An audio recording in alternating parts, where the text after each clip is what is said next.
কবি জসিমউদ্দিনের লেখা প্রতিদান। আমারে ঘর ভাঙিয়াছে যে বা, আমি বাঁধি তার ঘর। আপন করিতে কাঁদিয়া বেড়াই, যে মোরে করেছে পর। যে মোরে করিল পথের বিবাগী, পথে পথে আমি ফিরি তার লাগি। দীঘল রজনী তার তরে জাগি, ঘুম যে হরেছে মোর। আমারে ঘর ভাঙিয়াছে যে বা, আমি বাঁধি তার ঘর।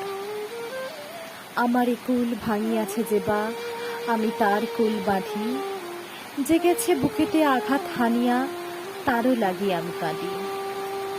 যে মোরে দিয়েছে বিষে ভরা বান, আমি দেই তারে বুক ভরা গান। কাঁটা পেয়ে তারে ফুল করি দান, সারাটি জনম ভর। আপন করিতে কাঁদিয়া বেড়াই, যে মোরে করেছে পর। মোর বুকে যে বা কবর বেঁধেছে, আমি তার বুক ভরি। রঙিন ফুলের সোহাগ জড়ানো, ফুল মালঞ্চ ধরি। যে মুখে সে কহে নিঠুরিয়া বাণী, আমি লয় সখী তারি মুখখানি। কত ঠাই হতে কত কি যে আনি, সাজাই নিরন্তর। আপন করিতে কাঁদিয়া বেড়াই, যে মোরে করেছে পর।